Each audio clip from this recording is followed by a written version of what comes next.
What's going on? This Terrell Hall of Fame D-Line. This is Bully Rants, as usual, on the road and all those good things. We're actually getting off the road. But I tell you what, this shit is not as hard as we try to make it out to be, people. Let's just say that. Everybody wants to act like it's some kind of major thing when we get to talking about the health of an animal and the structure of an animal and the things that go on in the bully community. I'm going to tell you like this. If you want a real program, and I continuously tell y'all this, stop basing what you do off of hype. You know, bottom line, stop basing what you do off of hype. Y'all are chasing other people's dreams, and that is not going to work. That is not an effective method for success at all. It never has been. There are certain dogs that are very, very successful, and there are certain dogs that have never been proven to have a bunch of hype. I don't care what a person tells you about the price of this and the price of that. It doesn't matter. I've seen all of the super high-priced dogs not produce. They can't show you anything. It's good quality dogs out here that are producing at a high rate and making nice quality animals. And, you know, y'all tend to ignore those dogs because y'all chasing a hype train. You know, I've done my stud specials and I see other people doing stud specials. And at the end of the day, a lot of times even, and I'm not saying this because it's my dog, but I've seen situations where y'all passed on a chance to breed to a dog like Denzel, who might be the most proven stud in our breed's history as far as championships go and quality productions. Y'all will pass on a chance to get with him to go get with a screwed up dog, and then you wonder why your program is fucked up. It's because you keep on choosing shit that's unproven. I've seen y'all pass on opportunities to breed to Bistro, and y'all have had opportunities to breed to Remy Martin at times. Y'all had opportunities to breed to plenty of dogs who proven right now Mufasa is producing his ass off.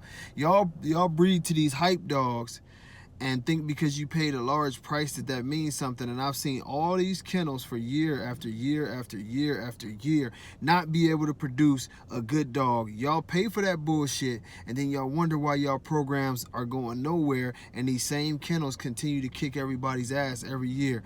The reason being, and the reason that it'll always be, is because you trust the blood. Proven producers produce. It's just that fucking simple.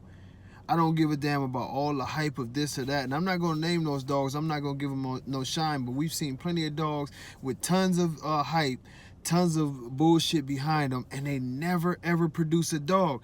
And y'all talk about y'all $10,000 stud fees and y'all $5,000 stud fees and this and that, and everybody's a business. But who are the real true dog men? I know for me personally, I take more pride in the fact that I've been able to be around 20 years and always had a relevant dog. We've always produced champions. We're all over the record books. And that's my personal pride, you know? I'm not saying I'm better than everyone, but I know I can compete with just about anyone. And with the help of some of my friends and their great blood, we're going to be competing for the next 15, 20 years, you know, God willing. And it's not a secret on how to do it. I share what I know about these dogs with y'all, not because I want to talk down to anybody or anything, but it's frustrating for people to send me emails and different things and say how to build a program. And week after week, when we do these videos, whether it's the radio, whether it's lives on Facebook, I always tell y'all, go to proven producers. No one's really trying to sell you anything. The only thing I'm trying to sell you is on the idea of get the hype out of your mind, get what everybody said that, you know, is popular out of your mind. Yes, there will be pretty dogs that make you want to breed to them, but can they show you any offspring? If they can't show you any offspring, then it's probably a good possibility that even the pretty dog couldn't produce. Breeding dogs is simple. Find the dog that produced the dog that you like, and you'll find a producer. Stop going with all the hype, man. I hate to see all these 1,000,001 breedings of garbage ass dogs. We have to do better as a community.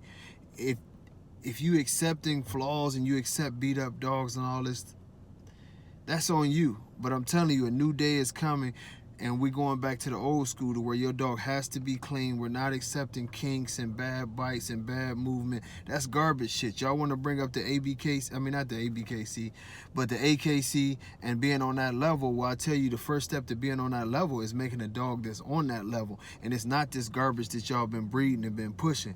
Good, sound dogs. That's what you add to your program.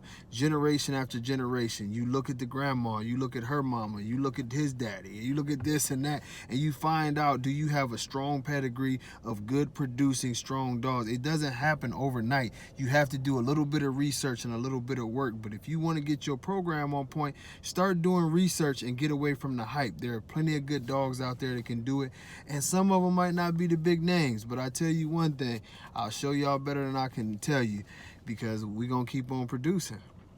And a lot of people are going to keep on producing, and a lot of y'all are going to waste a lot of money and time chasing flat-ass dreams that never happen. If I told y'all the stats on it, certain bloodlines have been winning in the American Bully community for years, you know, and they continue to win. That's not a coincidence.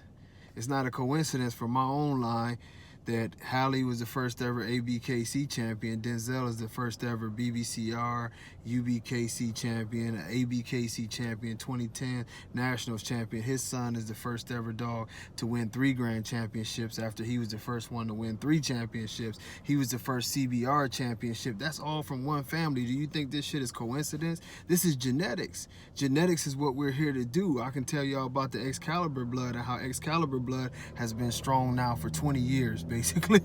Just going hard for damn near 2 decades, you know. A lot of Remy blood still goes hard. Quality will exceed all limitations of time. I'm telling y'all, pick quality dogs. Stop screwing over your program by going with these stories that these guys tell you. 99% of these guys are not breeders, they're salesmen.